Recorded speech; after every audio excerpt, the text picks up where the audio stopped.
A lot of the time on this show, we talk about how difficult it is to find a method that will produce the results that you actually want. In today's episode, we're going to take a little bit of a different frame of reference. We're going to assume that you found a way to get something that you want, some kind of outcome, but then you need to figure out your boundaries. My name is Jonathan Cottrell. You're listening to Developer T, and I created this show to help driven developers like you find clarity, perspective, and purpose in your career. And so this idea that we have systems, we have methods of generating the output that we want as developers, as humans, as companies, we have various kind of procedures, certain scripts, ways that we behave to achieve some kind of outcome. And a lot of the show, as we've already said, is about the difficulty in refining those systems and how much of a battle we have just because we're human. There's a lot that we have to overcome. But today we want to kind of suspend those difficulties. We want to assume that we've identified, or that we have the ability, rather, to identify a system, a procedure that will actually give us an outcome that we're shooting for. But we run into a problem. When we approach our issues as developers, as people, as managers, as business owners, even as consumers, we often try to apply a rational frame of thinking to those problems. But when we only look at the input and the output, we miss a lot of context that we actually will end up caring about. A lot of communications problems are born at this juncture, where one person has a different frame of their rationality in mind than another. And when I say frame, I mean a variety of inputs. For example, a restriction on that rationality of a time frame, or maybe the available resources, or the amount of risk that you're willing to take on. So we're going to talk about a handful of these frames that are necessary to bring up when you are discussing these different ways of achieving some particular rational outcome. And again, assuming that you have figured out how to apply some kind of procedure to get what you want. Today's episode is sponsored by Sentry. Speaking of applying rational frames, and specifically time frames, if we had all the time in the world to catch our errors, all the resources in the world to throw into testing, then we wouldn't need something like Sentry, because we would eventually make something that was bug-free. But the truth is, even then, there is some chance that a user is going to input something crazy. They're going to behave in a way that we would never be able to predict. And so, without being able to exhaust all possible inputs, which is, again, prohibitively expensive and it would take way too much time and resources, we need a better way to approach handling errors in production, finding them and triaging them as quickly as possible. So on the more reasonable side of things, you don't lose money. Your customers don't leave your platform, and you can get down to the bottom of your errors much faster. Head over to Sentry.io to get started today. You're going to start seeing errors pouring into your Slack that you never even knew were there, and you'll be able to fix them faster because you'll know what commit they belong to. You'll know exactly where in the code it's happening. You'll get a stack trace. You'll get environment and context variables, all kinds of stuff. We use Sentry at Clearbit for exactly these purposes. Go and check it out, Sentry.io. Get started today. Thanks again to Sentry for sponsoring today's episode of Developer T. So a very simple summation of what we're talking about today is that rationality, when it comes to decision making, is not obvious. Every decision that we make, when given rational frames of reference, must be contextualized. So in other words, if you have a particular outcome, let's say that your outcome is a more productive team. Well, now I have to ask you questions. A more productive team with unlimited resources to spend in order to make them more productive? What is the time frame that you need to be more productive within? Is there some level, some threshold that you need to surpass, and you're willing to do suboptimal things in order to surpass that threshold? Another fairly critical one for developers: are you willing to sacrifice temporarily your productivity in order to gain productivity in the future? If you think about this kind of curve of productivity, this is often what we see when we pay down tech debt. So what we can see emerging here is a variety of frames. You can think about these as boundaries or maybe even parameters for a given rational problem. And so if you apply these parameters, you may find that your rational solution becomes either impossible or irrational. So let's play a little game. We'll use a little bit of a simulation here. Let's assume that you, as a developer, you are a rational actor, and you believe that as long as you are benefiting the company, that the company will in turn benefit you. There's no perverse incentives, and there's no politics that we're going to consider in this particular example.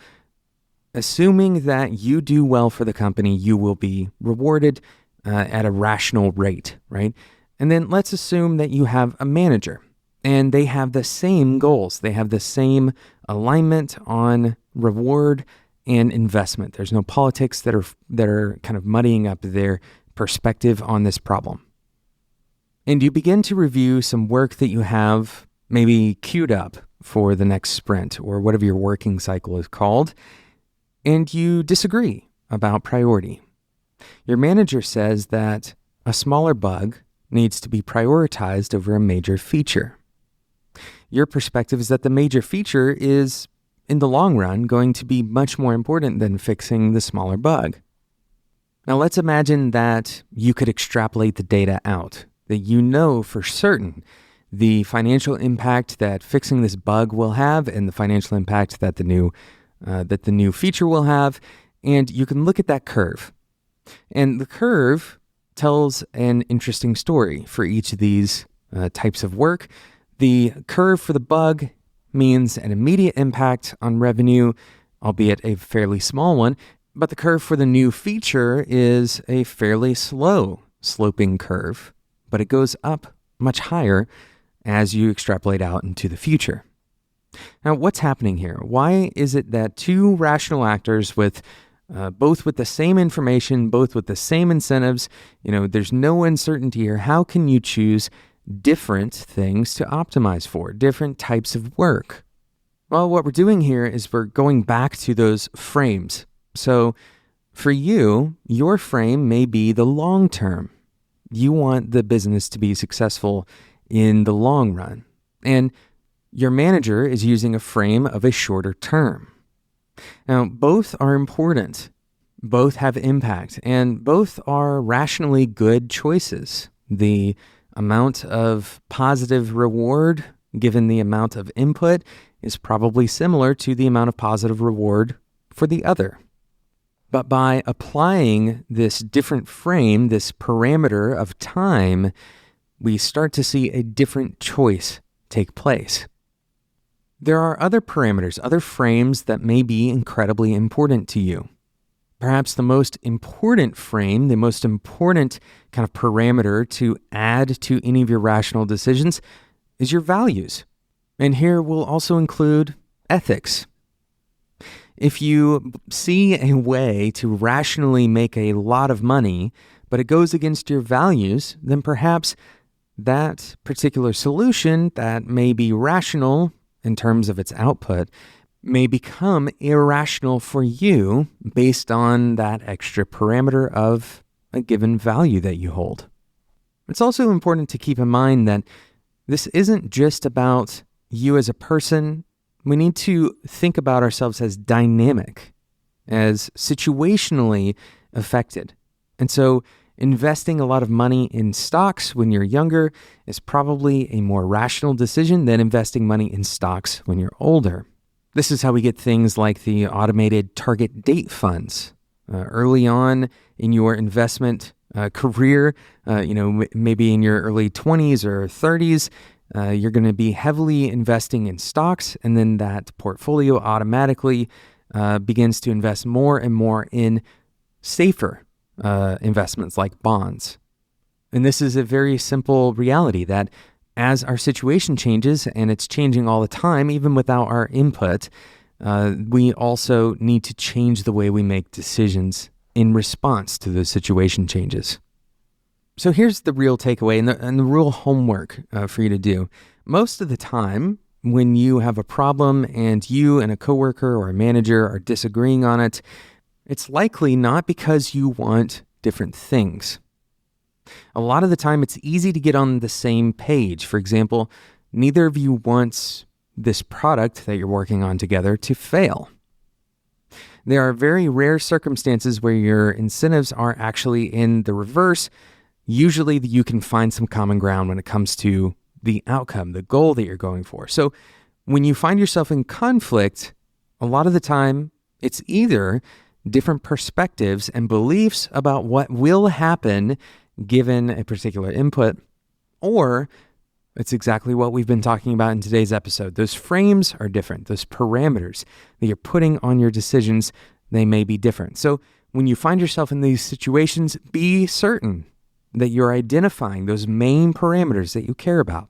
For example, time frame, values, resources. There's a long list of these kinds of parameters, and they're going to be specific to your situation, to who you're working with, the people that are involved on the project. There's so many of these kind of variables, but it's important to be explicit about the important ones, the ones that have an effect on the decision. Once you can be explicit about these, you're more likely to come to a common ground location with the person that you have a conflict with. Thank you so much for listening to today's episode. Thank you again to Sentry for sponsoring today's episode. And a huge thank you to Sentry for sponsoring today's episode of Developer Tea. If you set up Sentry, then you won't have to worry about, losing sleep at night, wondering if your users are experiencing errors on your platform, and you're just waiting for that dreaded email to come through. You can get alerts from Sentry that have much more relevant information than the average user email might. Go and check out Sentry.io to get started today. Thank you so much for listening to today's episode. I want to encourage you to do something with Developer Tea. This show, it comes out 3 times a week. It's a lot of content. You don't have to listen to every episode. Here's what I encourage you to do. I encourage you to use a specific day, choose some kind of routine to attach this podcast to. Now, you can do this with other learning material as well. Things that you are going to invest in your career, attach them to something that you already do.